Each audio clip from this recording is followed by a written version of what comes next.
एक जगह है यहाँ तक एक दूरी पे, वहां को नाम है तौण को धनो। कहा नाम है? तौण को घनो। वहां दो वैष्णव मिलकर के भजन कीर्तन कर रहे और ठाकुर जी के दर्शन की अभिलाषा कर रहे।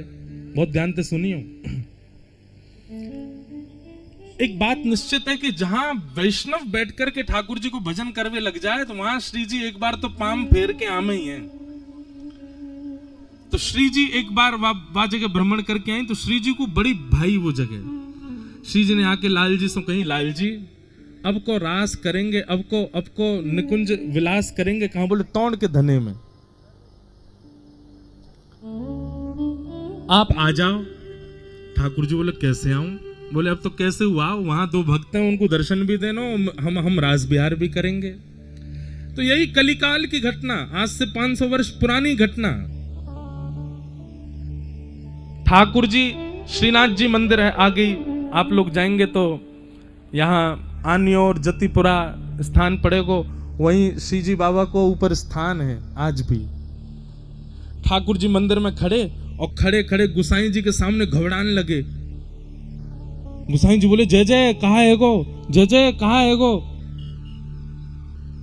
ठाकुर जी बोले मिले छायो, मिले छायो, मिले छायो। मुसलमान आक्रांत आकर के मंदिर तोड़ देते थे और जे आकर के मुंह को अशुद्ध कर देगो, मेरो मंदिर तोड़ देगो, मेरो स्पर्श करेगो। गुसाई जी आदि बोले जय जय आज्ञा करो, कहा करें? बोले मुंह को लेके चलो यहां से। बोले कहां लेके चले? कहीं भी लेके जाएंगे, इनके पास तो बड़ी सेना है, ये पकड़ लेंगे। अब ये है रास। ठाकुर जी लीला अपने आप संवरण कर रहे हैं, अपने आप निर्मित कर रहे हैं। कोई से मिलवे के काजे, कोई पे कृपा कर, यही को रास कह में। ठाकुर जी बोले मुंह को लेके चलो।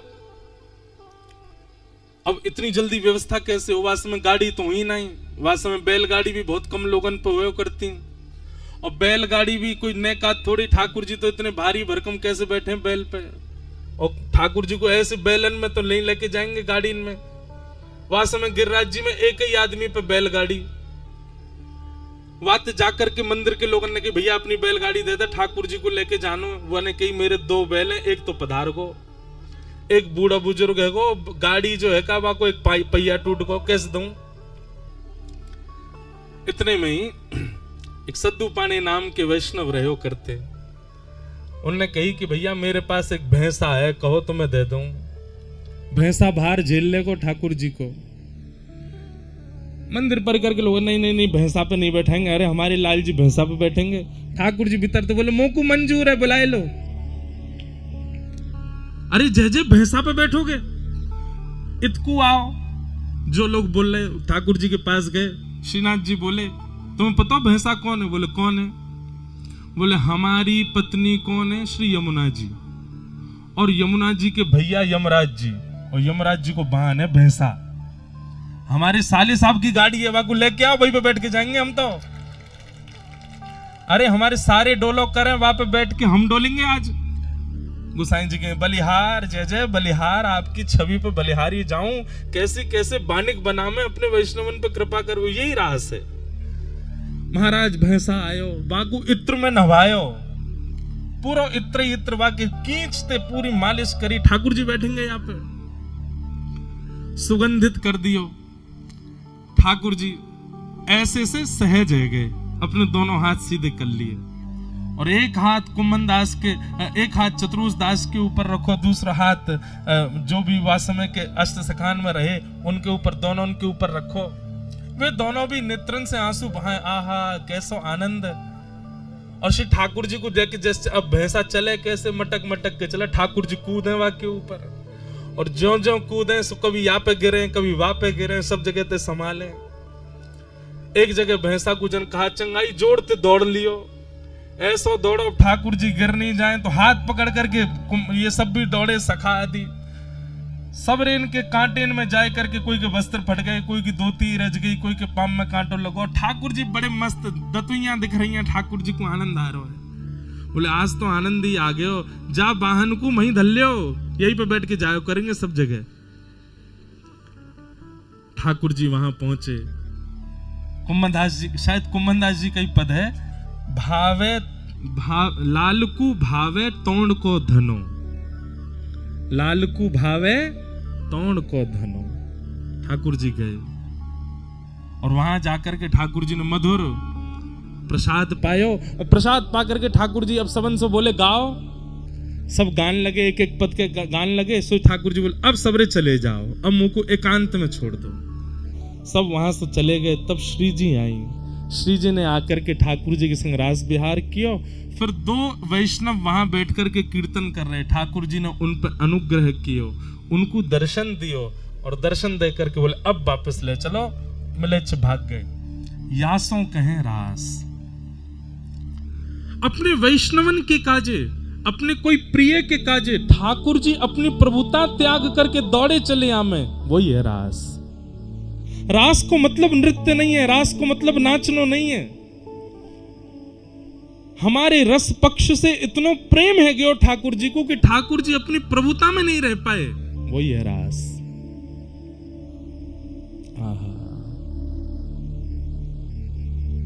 ठाकुर जी आ गए तो भगवान पिता रात्रि शरदोत्फुल्ल मल्लिका।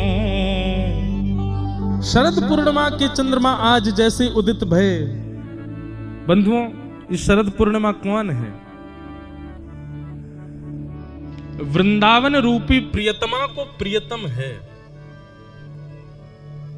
और आज जैसे शरद पूर्णिमा प्रकट भयो, शरद पूर्णिमा की छांव, शरद पूर्णिमा की किरण ने वृंदावन में जाकर के अपने प्रकाश से जब वह को प्रकाशित कियो,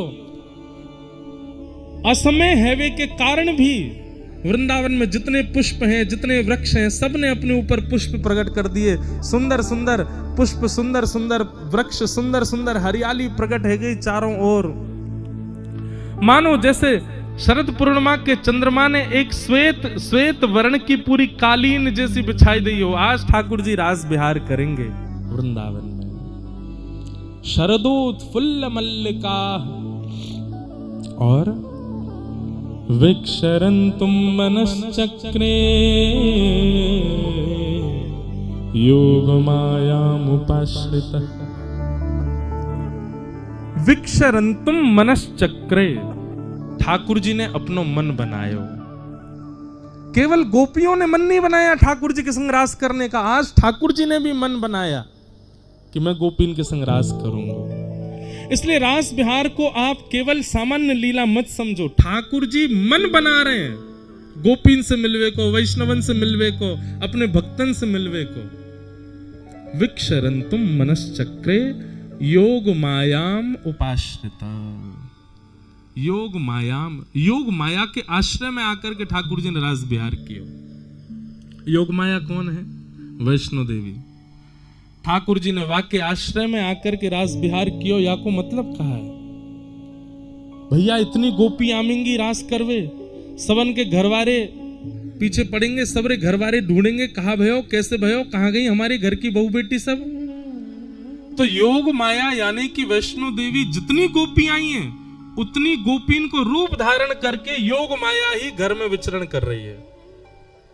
जैसे आप सब लोग यहाँ आए हो, पर आप आ गए हो, आपके घरवाले ने पता है, पर ठाकुर जी ने जब रास विहार किया तो जितनी गोपी आई उतनी गोपीन को रूप धारण करके योग माया विचरण कर रही है। तो सब घर के लोगों को लग रहा है कि हमारी बहू बेटी तो घर में ही बैठी है, कहीं गई थोड़ी है, पर वास्तव में सब है रास विहार में। इसलिए योग मायाम उपाश्रिता, भगवान ने रास विहार किया।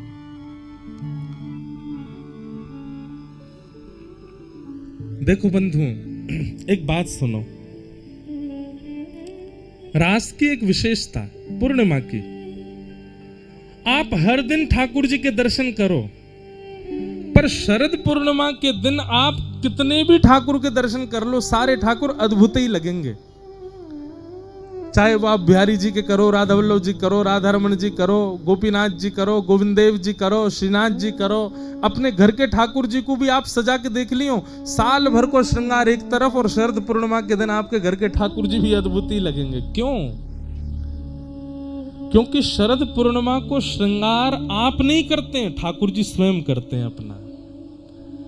श्री जी भी ना करें, शरद पूर्णिमा को श्रृंगार ठाकुर जी स्वयं करें। दूसरी बात, सब लोग ध्यान से सुनो। शरद, थोड़ा थोड़ा मार्ग दे दो भैया, नेक नेक खिसक आओ यहां से। शरद पूर्णिमा की एक विशेषता और है।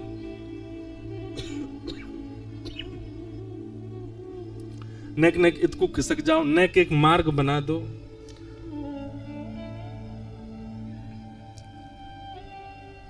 और नेक नेक पीछे हुए जाइयो, आगे ते भी मार्ग दे दो, इधर जाओ, आप भी इधर समट जाओ, अपने आप ही हिले सब। तो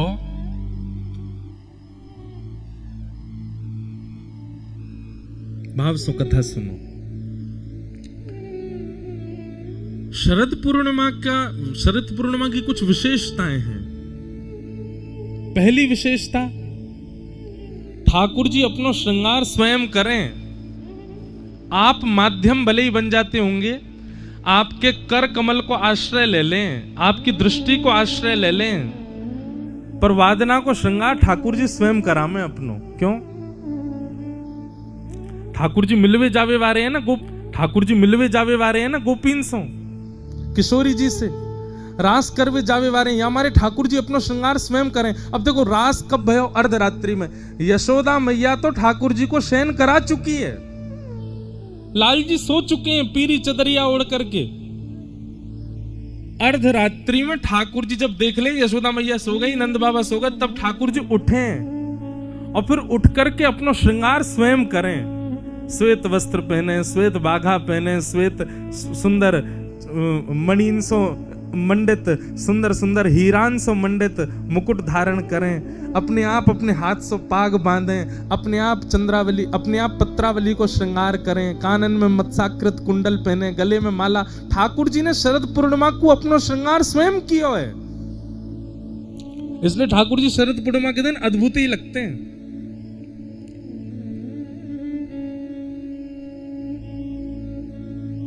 दूसरी शरद पूर्णिमा की विशेष बात, बाकी के दिन तो सब जामे ठाकुर जी से मिलवे, पर शरद पूर्णिमा पे ठाकुर जी आमे सबन से मिलवे, ये विशेषता है। बाकी के दिन तो सब जामे ठाकुर जी के दर्शन करवे, पर पूर्णिमा पर तो ठाकुर जी पधारे सबन से मिलवे। तो परी कृपा हम आप सब लोगन पर आज सब संत जन पधारे हैं, हमारे पुंडरीक जी महाराज पधारे और सीधे लंदन ते आ रहे हैं, सीधे रास महोत्सव में। बताओ, कोई गोपी रास में वृंदावन ते आई है, कई गोपी नंदगाम ते आई हैं, कई गोपी बरसाने ते आई हैं, कई गोपी हरिद्वार ते आई है, कोई गोपी चंडीगढ़ ते आई है, कोई गोपी कहाँ ते आई है, जे गोपी लंदन ते आई हैं तो अच्छा, ये हैं तो ब्रज की गोपी, पर आज रास में लंदन ते आई हैं और रास करवई आई हैं। वाह, ओहो, देखो ऊंची बात। यूं कह रहे हैं कि सब गोपी श्रृंगार करवे छोटी छोटी जगह, जहां हम बड़ी जगह श्रृंगार करके आए हैं। बड़ी गोपी बड़े जगह ते श्रृंगार करके आई है। तो भैया रास ठाकुर जी स्वयं अपनो श्रृंगार करें रास में।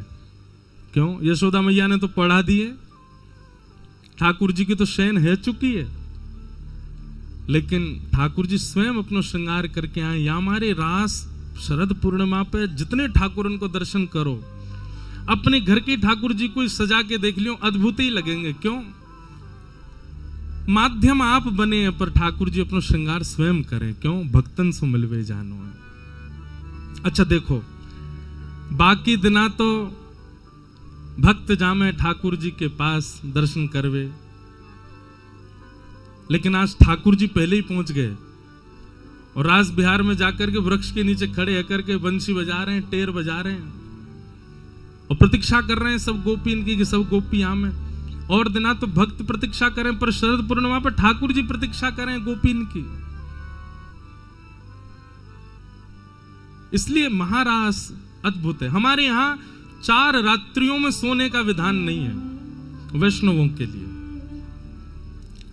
पहली जन्माष्टमी, जन्माष्टमी को नहीं सोते, और इनमें सोने का विधान इसलिए नहीं है कि हमें जागरण करना, इसलिए नहीं कि इन 4 रात्रि में ठाकुर जी भी ना सोए या हमारे हम कैसे सो सकें। तो पहली जन्माष्टमी, ठाकुर जी रात्रि में जन्म लेकर के गोकुल आए हैं और रात भर जगे हैं, या भावसों वैष्णव जन्माष्टमी को सोमे ना है। ठाकुर जी को 12 बजे अभिषेक आदि जन्मोत्सव करने के बाद रात भर नाचो, उत्सव मनाओ, पर सोनो काई को नंद घर आनंद भयो जय कन्हैया लाल की। दूसरो राधाष्टमी, राधाष्टमी को भी मत सो। क्यों? रात भर जागरण करो। सुबह 4 बजे किशोरी जी को प्रादुर्भाव होएगा, उदया तिथि में किशोरी जी पधारेंगी, तो जब तक किशोरी जी नहीं पधारे तब तक नाम संकीर्तन करो, तब तक नृत्य करो, तब तक उत्सव मनाओ। और सुबह किशोरी जी को जब जन्म हो जाए तब उत्सव मना करके, अब भोर हो ही गई 6-7 बजे, अब कहा सोनो, अब तो बधाई बांटो, बधाई लुटाओ, घर घर जाए करके सबन को बधाई दो। तो इसलिए दूसरी रात्रि है जन्माष्टमी, नहीं सोते। और तीसरी रात्रि शरद पूर्णिमा, ठाकुर जी रात भर नहीं सोते। और क्यों ना सोमे? भक्तन के संग मिलवे के काजे, उनके संग आनंद करवे के काजे ठाकुर जी ना सोमे, या हमारे भक्तन को भी नहीं सोना चाहिए, रात भर उत्सव होना चाहिए। और चौथी रात्रि दीपावली, दीपावली को भी सोवे को विधान नहीं है। अपने घर में पूजा आदि से निवृत्त रह जाओ और वाके बाद फिर रात भर जागरण करो। क्यों? अब ब्रज के भाव से ठाकुर जी दीपावली वाले दिन अन्नकूट सजाए करके बैलगाड़ी में सबन के संग पहुंचे गिरिराज जी। यहां करके परिक्रमा लगाई है, पंचामृत अभिषेक कियो गिरिराज जी को, मानसी गंगा में स्नान कियो। ठाकुर जी रात भर नहीं सोए, या हमारे दीपावली पे भी रात्रि में सोवे को विधान नहीं है। तो शरदोत्सव ये रात्रि को उत्सव है। और रात्रि को उत्सव क्यों है? क्योंकि रात्रि अपनों की होती है। ठाकुर जी पहले ही निमंत्रित कर चुके हैं सब गोपीनों कि हम शरद पूर्णिमा की रात्रि में आपसे मिलेंगे। आज शरद की पूर्णिमा जब प्रकट भई, सब गोपियां अपने अपने भाव में लगी हैं। कोई दूध काट रही है, कोई अपना श्रृंगार कर रही है, कोई अपने बालक को दूध पिला रही है, कोई अपने पति को भोजन करा रही है। सब अलग अलग क्रियान में लगी हैं और सब खिड़की से देख रही हैं कि शरद पूर्णिमा को चंद्रमा प्रकट है कि ये वही रात्रि है जहां रात्रि के लिए ठाकुर जी ने हमको निमंत्रित किया कि हम वादना मिलेंगे।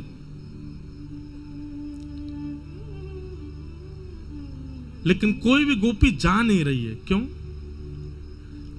सब गोपीन के मन में एक भावना है रही है कि एक बार और कन्हैया बस ये प्रकट कर दें कि वो चाहे कि हम आ जाएं तो हम जाएंगे।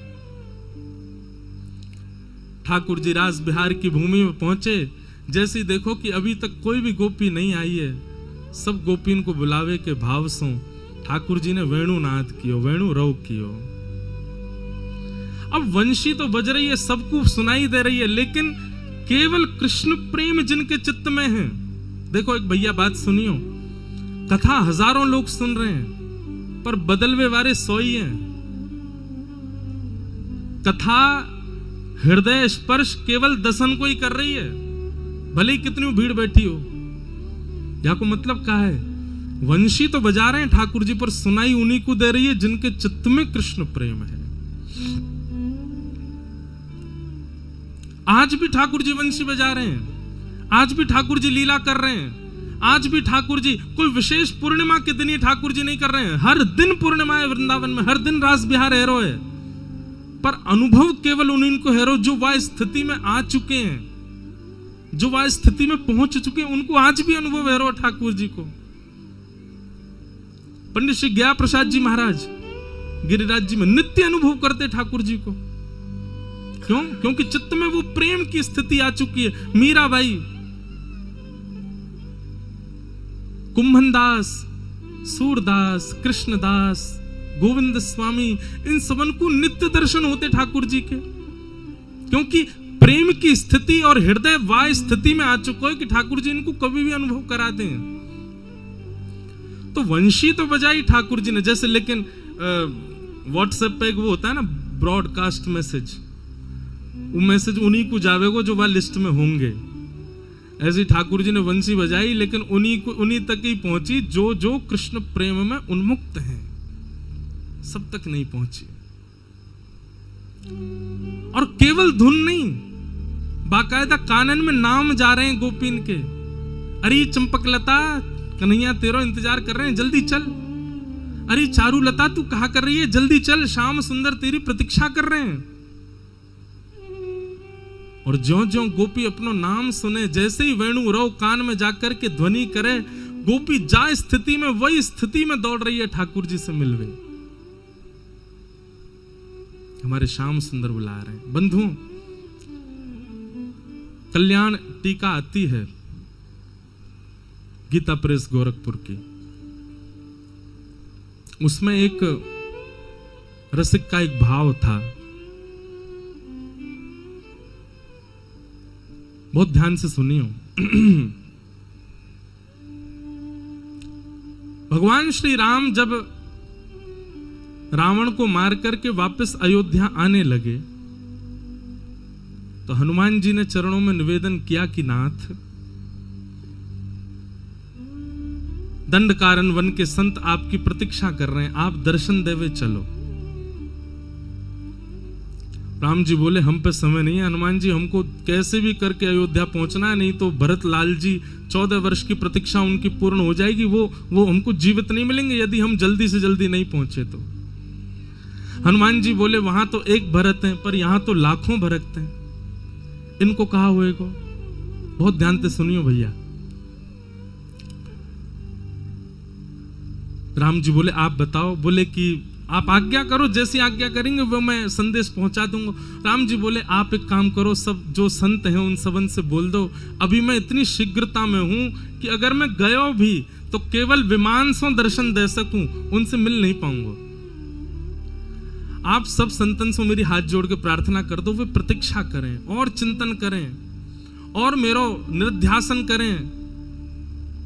अगले युग में मैं श्री कृष्ण के रूप में पधारूंगा, और वही समय ये जितने भी संत मेरे दर्शन से वंचित रह गए, ये सब संत ही ब्रज की गोपी बन करके आएंगे। अभी तो केवल मेरे दर्शन को सुख ले पाएंगे, लेकिन द्वापर में जब मैं कृष्ण बन के आऊंगा, तो जैसे प्रियतमा अपने प्रियतम के संग रहे, अंग संग करे, अपने प्रियतम के संग ही नाचे, वही के संग बैठे, वही सो बात करे, वाकु वही भाव सो देखे, वैसो अनुभव इन सबन को है पाएगो। तो आप मेरी तरफ से जाके इन सबन से प्रार्थना कर दो कि ये सब और चिंतन प्रगाढ़ करें और प्रतीक्षा करें। मैं द्वापर में निश्चित स्वीकार करूंगा। बंधुओं, हनुमान जी ने जाकर के सब संतन से हाथ जोड़ के कही आप सबको एक युग प्रतीक्षा करनी है, अगले युग में ठाकुर जी श्री कृष्ण बन करके आएंगे, और उन्हीं की कृपा से आप सब ब्रज की गोपी बन के आओगे। और ठाकुर जी के जन्म हेतु उनको देखते ही आप सबके चित्त में सहजा प्रेम प्रकट हो जाएगा। आप सबन को यह स्मृति आ जाएगी कि आप पूर्व जन्म के संत कब से प्रतीक्षा कर रहे हैं। संत जन बोले हनुमंत लाल जी, द्वापर में आप आओगे, हम आपके भरोसे ये स्वीकार तो कर लेंगे कि इस जन्म में ठाकुर जी नहीं मिल रहे, अगले युग में मिलेंगे, पर द्वापर में आप आओगे मिलवावे, क्योंकि आप ही बिचौलिया हो हमारे। हनुमान जी महाराज बोले लीला क्रम में तो मैं नहीं हूं, पर ठाकुर जी से प्रार्थना करूंगा कछु भाव बन पाए हो तो संत जन बोले हम काय बात पे विश्वास करें, फिर आपकी कैसे विश्वास करें कि ठाकुर जी अगले युग में मिलेंगे। हनुमान जी बोले आप निश्चिंत रहो, विश्वास करो, मैं आऊंगा, कैसे भी आऊंगा और आपको मिलवा के जाऊंगा ठाकुर जी से। जो बात है गई, हनुमान जी चले गए। अब यहां राम जी जब लौट करके अयोध्या आ गए, राज्याभिषेक है गए और राज्य पदवी पर विराजमान है गए। राम जी ने सबको उपहार दिए, पर हनुमान जी के योग्य कोई उपहार नहीं था। तब राम जी ने भरत जी से पूछी, बोले कि सुनो, हनुमान जी ने हमारी इतनी सहायता करी, इनके योग्य कोई वस्तु मिल ही नहीं रही देने को, क्या करें? भरत जी महाराज बोले, भगवान मैं जब जब संशय में गया ना, तब तब आपकी पादुकाओं ने मुझको उत्तर दिया, मैं प्रार्थना करके आपको बताऊं। और श्री भरतलाल जी ने प्रार्थना करके श्री राम जी से जाकर के कही, भ्राता श्री हमारी बात सुनो। आपने श्री हनुमंत लाल जी से आज्ञा करी कि जितने दंडकारण्य वन के संत बच गए दर्शन से, वे सब प्रतीक्षा करें, अगले युग में आप कृष्ण बनकर के आएंगे, वे सब गोपी बनकर के आएंगे और आप उनके संग रास विहार करेंगे। राम जी बोले, हाँ मैंने कही तो है। बोले, हनुमान जी ने जब ये बात जाकर के संतन के मध्य रखी तो संतन ने उनसे प्रार्थना करी कि आप कृष्ण लीला में आएंगे। तो हनुमान जी संकोच में आ गए। तो हे नाथ, आप से प्रार्थना है, आप जब श्री कृष्ण रूप धारण करेंगे तो इन ब्रज गोपीन को अपने चरणाश्रित करने के लिए जो माध्यम आप चुनेंगे, वो माध्यम श्री हनुमान जी ही होंगे, और वे हनुमान जी ही आपके साथ पूरी लीला को विस्तारित करेंगे। भगवान श्री राम जी बोले, जो आज्ञा, जैसी आज्ञा। और जब ठाकुर जी कृष्ण स्वरूप में प्रकट भये तो भगवान की जो वंशी है, वाकु महादेव को स्वरूप मानो जाए, कई बार ऐसे भाव कहे जाएं कि वे महादेव ही हैं, और महादेव के ही रुद्र रूपों में एक श्री हनुमान जी हैं। तो श्री हनुमान जी गोपनीय रूप से भगवान श्री कृष्ण की वंशी बनकर के ठाकुर जी के संग विचरण कर रहे हैं। और जैसे ही महाराज को समय आयो, शरद पूर्णिमा प्रकट भई, ठाकुर जी ने जैसे ही अधर पर वंशी धारण करी, कोमल छिद्रन से वाक्य, कोमल उंगली से छिद्रन को आच्छादित करके जैसे ही प्राण पिरोए हैं वंशी में, आज वंशी बज तो रही है धुन में, लेकिन आज साक्षात श्री हनुमान जी महाराज शब्द बन करके जा रहे हैं और जाकर के एक एक गोपी के हृदय को चेतित कर रहे हैं। अरे देखो मैं आ गया हूं, तुम दंडकारण्य वन के संत हो, तब से प्रतीक्षा कर रहे हो, देखो वही श्री राम कृष्ण रूप धारण करके आए हैं और आपको पुकार रहे हैं, आप तुरंत चलो उनके पास, मिलवे को समय आ गया है, बड़े दिनों से आपकी प्रतीक्षा आई, आज वो प्रतीक्षा पूर्ण भई है। जैसे श्री हनुमान जी महाराज वेणु के रव से गोपीन के कान में जा जा करके संदेश दे रहे हैं, तो गोपियां विचार भी नहीं कर रही हैं कि हम जिस कार्य में हैं उस कार्य को पूर्ण तो करें। अरे प्रतीक्षा इतनी लंबी है, एक युग से प्रतीक्षा कर रही हैं। हनुमान जी ने जाकर के जब वह स्वर कानन में कहे हैं तो सब गोपीन ने विचार किया कि अब व्यवस्थित है करके जावे की बात नहीं होनी चाहिए कि कोई कार्य संभाल करके तब दौड़े, जैसी अवस्था में वैसी दौड़ो। तो एक भाव से ठाकुर जी की जो वंशी है वो श्री हनुमान जी है। हनुमान जी जा जा करके सब गोपीन को चेता रहे हैं, अरे कहां सो रही हो तुम पूर्व जन्म की वह संत हो जो ठाकुर जी को दर्शन नहीं कर पाए, चलो ठाकुर जी के रास बिहार में। और सब गोपियां दौड़ी ठाकुर जी से मिलवे के लिए। शुकाचार्य जी वर्णन करें अद्भुत, अस्त व्यस्त दौड़ रही हैं, कोई ने एक आंख में काजर लगाए और दूसरी में लगा रही है, तभी कान में वेणु रव जाके कह रहा हो, अरे चल गोपी तू श्रृंगार कर रही है, वहां सबरी गोपी पहुंच गई। तो एक आंख में काजल लगा के दौड़ी है, दूसरी में काजर लगाया हुआ नहीं। कोई सखी ने टोक दी, अरे तैने एक ही आंख में काजर लगाया, दूसरी में तो लगाया। दूसरी आंख में काजर लगावे जा रही है तो लेकिन वेणु को रव बार बार सुनाई दे और बाहर खिड़की से एक एक करके गोपी दौड़ती जा रही है, उनकी नूपुर की ध्वनि से विचलित रहती जा रही है। अरे मैं कब तक रुकूं यहाँ पे, धैर्य चाहिए काजर लगावे को, और मेरो मन धैर्य धरना रहे हो। पूरा काजर लियो, हाथ में लेप के पूरे मुंह पे ही लगा लियो, दौड़ी। एक सखी बोली, अब तो और बुरो करी आई, एक आंख में काजर लगायो वैसी आ जाती, पूरे मुंह पे काई को पोती आई। तू नहीं जाने कन्हैया स्वरूप थोड़ी देखे, कन्हैया यदि स्वरूप देखतो तो ब्रजमंडल में सबसे सुंदर बन के आई पूतना, कन्हैया ने देखी भी नहीं। और अगर स्वरूप देख भी ले तो का भयो, रास बिहार में कन्हैया उकारो और मैं उकारी, दोनों बढ़िया लगेंगे, ऐसी जाऊंगी मैं तो। कोई गोपी ने अपने केश काटे, आधे केशन में ही दौड़ रही है, कोई गोपी ने अस्त व्यस्त वस्त्र पहने वही में दौड़ रही है। कहने को अभिप्राय कहा है, भैया जादना चित्त में चेतना के रूप में ठाकुर जी अनुभूति करा दें कि हाँ बुला रहे हैं। वास्तव में विचार मत करो कि याकू व्यवस्थित करके हम जाएं, जैसे हो वैसे ही ठाकुर जी की तरफ दौड़ चलो।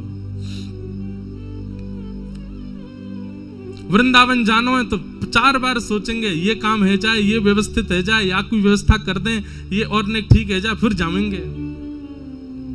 अरे जा अवस्था में हो वही में दौड़ चलो। वृंदावन के काजे सुसज्जित और व्यवस्थित है की आवश्यकता नहीं है। गोपियां सब दौड़ी, कई प्रकार बताए। शुकाचार्य जी के भाव से परीक्षित जी के मन में एक संशय आ गया हो, ये सब गोपियां परब्रह्म परमात्मा को प्रियतम मान करके दौड़ रही हैं। उनसे उन परमात्मा को जो किसी के बंधन में नहीं है, उनको ये प्रियतम बंधन बांध करके दौड़ रही हैं। शुकाचार्य जी कहते हैं, परीक्षित कंस शत्रु माने तो प्रश्न नहीं उठता, रावण शत्रु माने तो प्रश्न नहीं उठता, ये राक्षस ठाकुर जी को गालियां दें तो तुम्हारे चित्त में प्रश्न नहीं उठता, पर गोपियां ठाकुर जी से प्रेम कर रही हैं तो तुम्हारे चित्त में प्रश्न उठ रहा है। अरे सुनो, हम डंके की चोट पर बोलते हैं, ये गोपियां ठाकुर जी से प्रेम करती हैं, इतनी बात नहीं है कि मुतादोक्षज प्रिया, ये ठाकुर जी भी इनसे प्रेम करते हैं, ये ठाकुर जी की भी प्रियसी हैं। मैंने पहले दिन कथा का प्रारंभ भी इसी भाव से किया था कि गोपियों को हरिप्रिय नहीं है, गोपियां हरिप्रिया हैं, वो ठाकुर जी की प्रियसी हैं, ठाकुर जी को प्रिय हैं। ये गोपी प्रेम की ध्वजा 4 दिन का सत्र, आज तो रास पंचाध्यायी विशेष है, बाकी का सत्र इसी विषय पर ही है ना, कि हम ऐसा कहां करें कि हम हरिप्रिय बने, हम ठाकुर जी के प्रिय बने। गोपियां विचार नहीं कर रही हैं, लोग क्या कहेगी, लाज क्या कहेगी, स्वरूप कैसा, व्यवस्था कैसी, जैसी हैं दौड़ पड़ी हैं ठाकुर जी की तरफ। यह एक गुण है वैष्णव का जो ठाकुर जी को प्रिय है। वो विचार नहीं कर रहा है अपने रूप स्वरूप और व्यवस्थाओं के लिए, बस आ रहा है मेरे पास।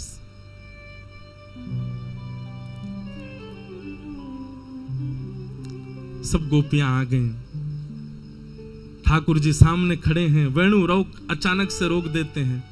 स्वागतम वो महाभाग प्रियम किम करवाणि ब्रजस्या नामयं कश्चित् ब्रूता गमन कारण। सब गोपियों से ठाकुर जी कहते हैं अपने आने का कारण बताओ। पहले तो कही स्वागत स्वागत, आप सबका बहुत बहुत स्वागत, और अचानक ठाकुर जी कहते हैं अपने आवे को कारण बताओ।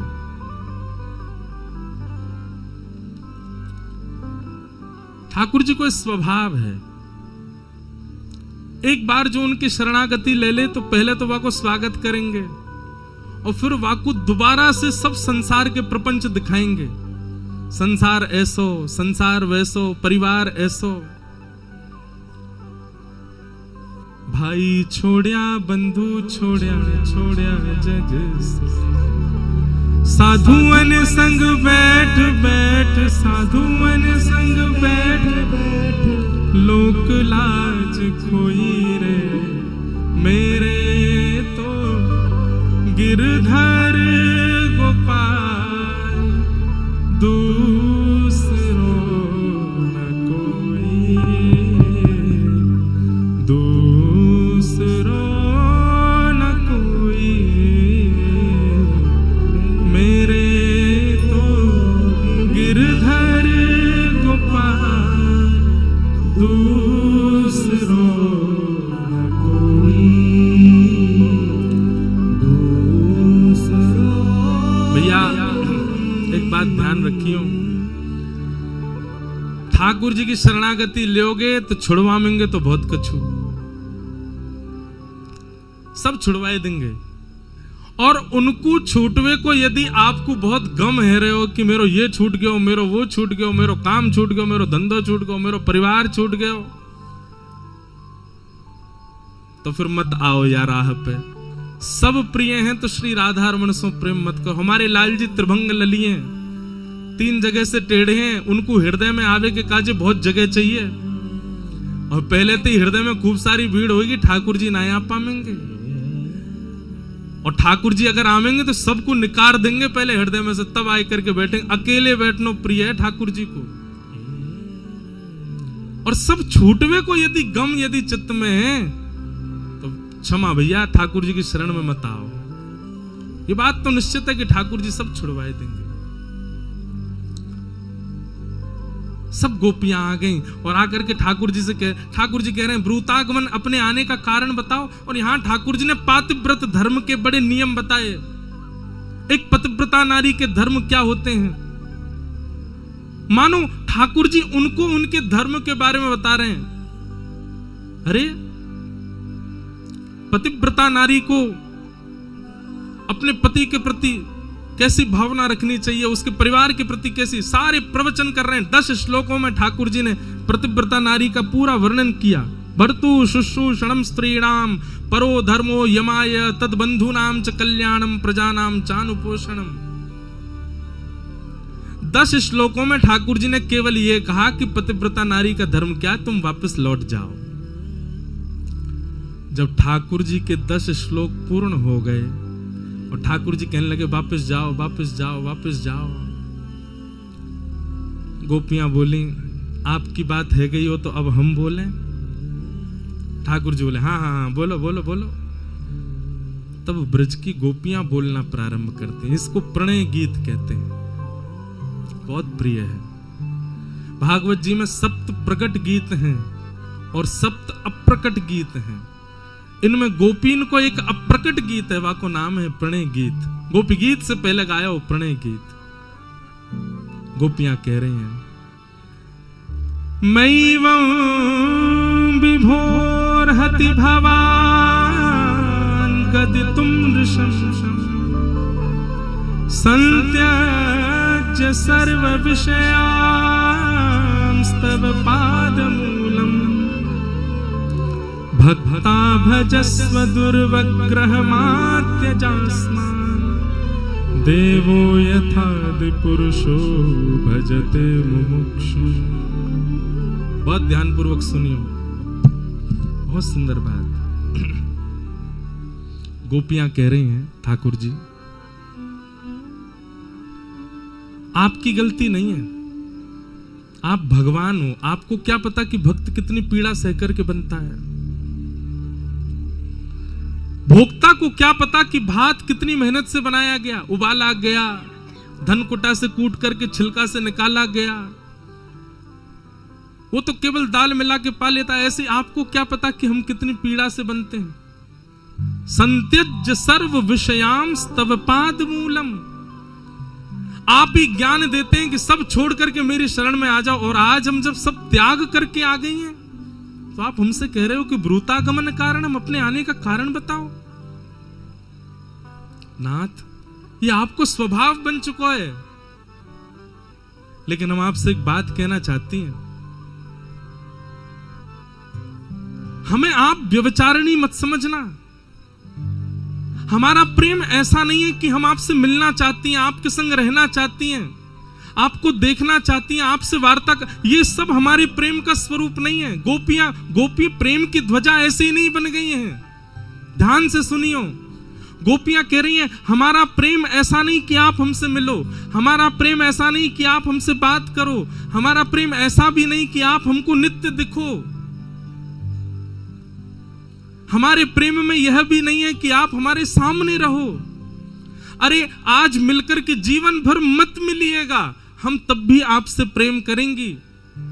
हमारे प्रेम में केवल एक जिज्ञासा है कि जैसे हम आपको अपना सर्वस्व अर्पित कर चुकी हैं, आप केवल हमको यह बता दो कि आपने स्वीकार कर लिया। बस ये स्वीकार कर लिया शब्द सुनते ही हमारा प्रेम पूर्ण हो जाएगा। हमको इसके आगे कुछ नहीं चाहिए आपसे।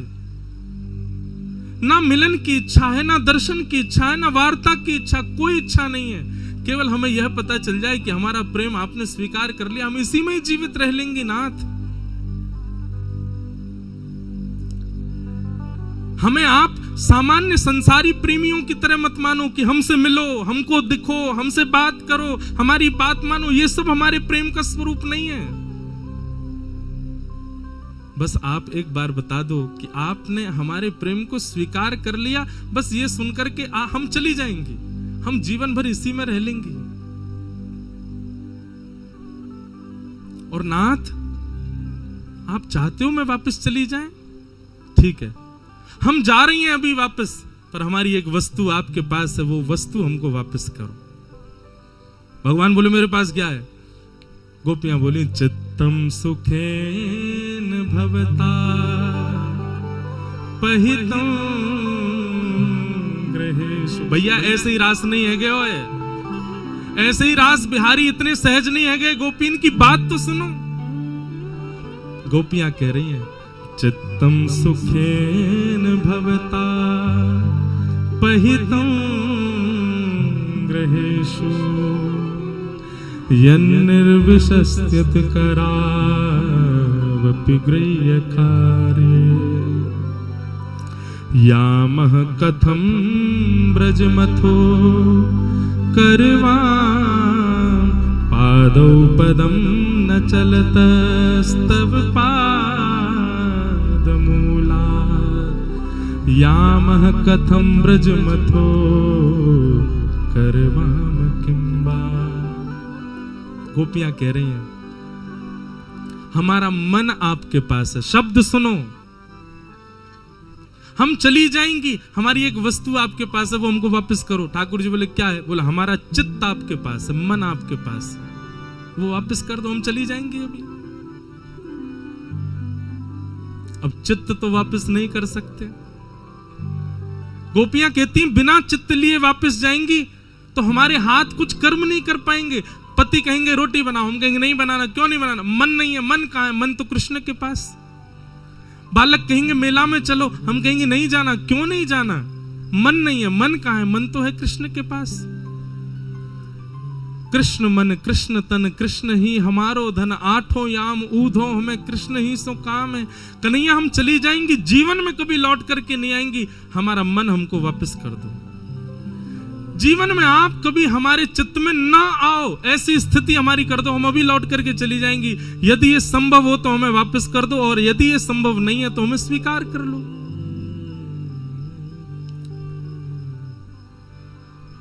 यह बात सुनते ही ठाकुर जी नेक सहम गए।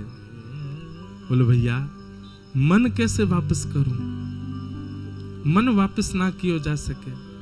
एक बार जाको ठाकुर जी में मन लग गयो, वाको ठाकुर जी मन वापस कर ही ना सके, वो जीवन भर के लिए फिर ठाकुर जी को है के ही रहेगो। चाहे भाई कितने भी विषय दे दो, कितने भी विषाद दे दो, कितने भी संसार दे दो, एक बार मन ठाकुर जी की तरफ मुड़ गयो, वो मन हट ही ना सके। और क्षमा करियो, एक बार ठाकुर जी में लग के मन हट गयो तो ये बात निश्चित है कि मन लगा ही नहीं था। मन लगो ही ना हो, मन लगो होगा ठाकुर जी ने स्वीकार नहीं किया। गोपियां सब ठाकुर जी से कहती हमारो चित्त दे दो। ठाकुर जी सब बात सुन करके बोले अरे गोपियों, तुम्हारी यह बात सुन करके तुम्हें बड़ो प्रसन्न है गयो, आप सबन ने अपनो चित्त मुंह को दे दियो है। वास्तव में ठाकुर जी परीक्षा ले रहे हैं, गोपीन की परीक्षा ले रहे हैं कि वास्तव में ये योग्य बनी है कि नहीं। पर गोपीन के भाव से ठाकुर जी पुष्ट है गए, हाँ ये योग्य है गए हैं। और दूसरी बात, ठाकुर जी प्रतीक्षा कर रहे हैं, किशोरी जी नहीं आई हैं अभी तक, एक बार श्यामा जी आ जाएं तो फिर कछु रास की भूमिका बने। गोपीन के भाव सुनकर के ठाकुर जी बोले अरे गोपियों, आप सब अपनो चित्त मुंह को दे चुकी हो, चलो अब हम रास विहार करेंगे। अब रास की भूमिका प्रकट हो। कामदेव आयो, भगवान ने कामदेव को वहीं नष्ट कर दियो। सब गोपीन के संग ठाकुर जी रास करन लगे। एक एक गोपी के पास जामे, कोई के गले में गलवैयां डाल करके रास करें, कोई के घर की बनी सामग्री ठाकुर जी पामे, कोई के चरण चापें, कोई के प्रश्वेत के बिंदुन को पहुंचे। यही रास है कि ठाकुर जी अपने भक्त के प्रति इतने सहज है गए कि वाकई हर भाव को स्वीकार कर रहे हैं।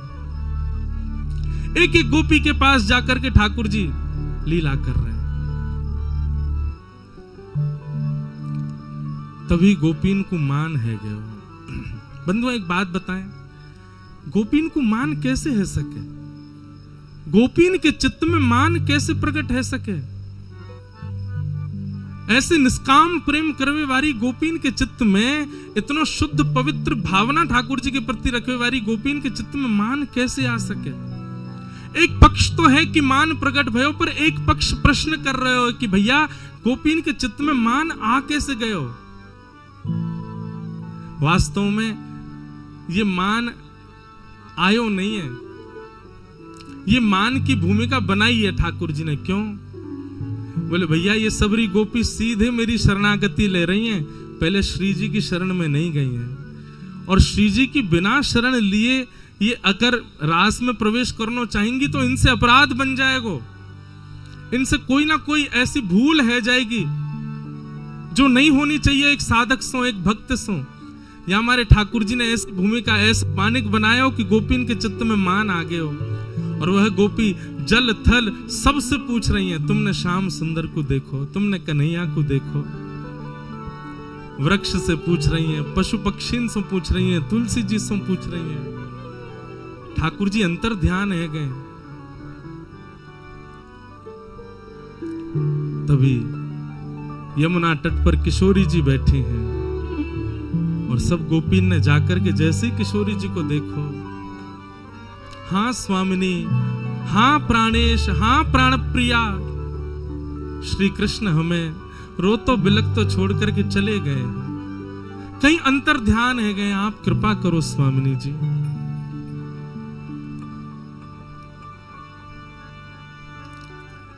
हे सुन राधिका दुलारी, तेरे द्वारका भिखारी हूँ मैं, शाम का पुजारी,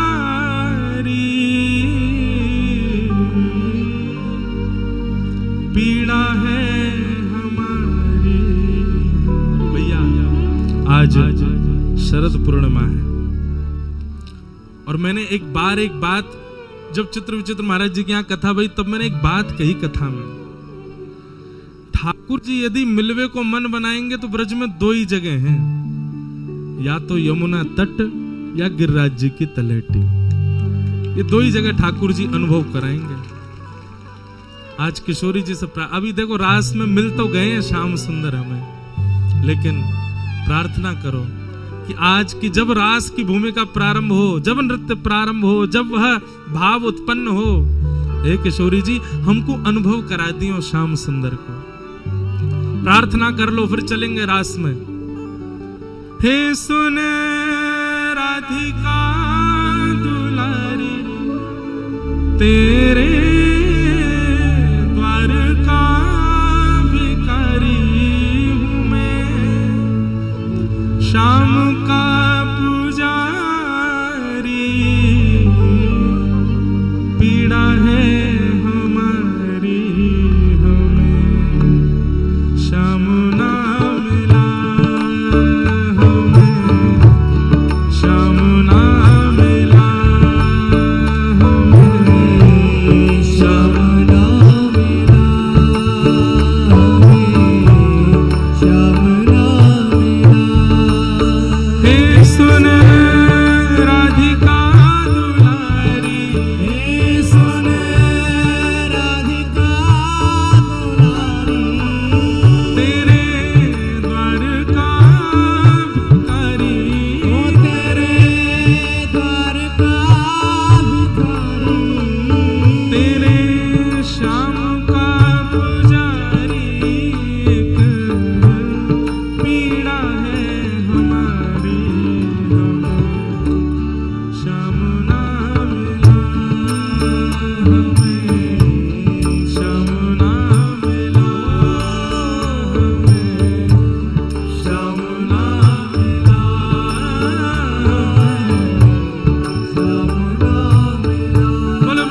के प्रेम की परिभाषा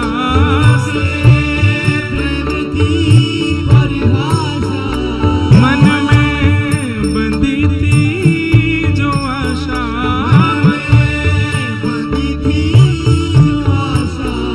आशा हुई रे निराशा झूठी दे गया दिलासा हमें श्याम ना मिला हमें श्याम ना मिला हमें श्याम ना मिला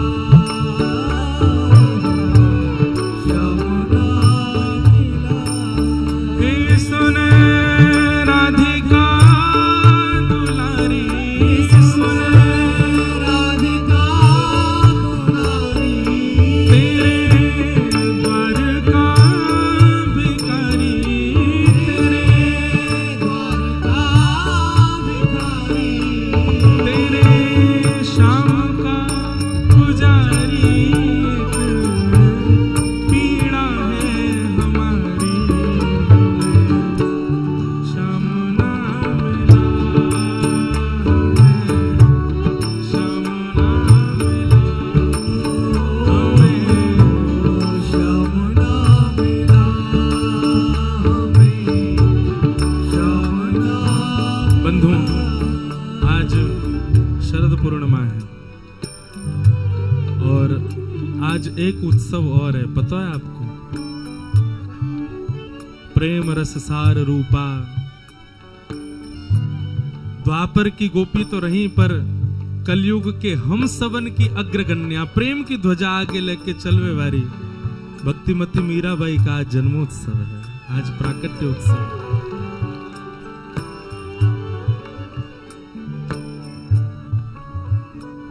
देखो ठाकुर जी भी कैसी लीला ऐसे दिन पे प्रकट करी मीराबाई, और वही किया उनके साथ में कहा जो अगली पंक्ति है, देता है कन्हाई जिसे प्रेम की दशा, देता है कन्हाई जिसे प्रेम की दशा, देता है कन्हाई जिसे प्रेम की दशा, देता है कन्हाई जिसे प्रेम की दशा। सब विधि उसकी लेता है परीक्षा, सब विधि उसकी लेता है परीक्षा, सब विधि उसकी लेता है परीक्षा, सब विधि उसकी लेता है परीक्षा। कभी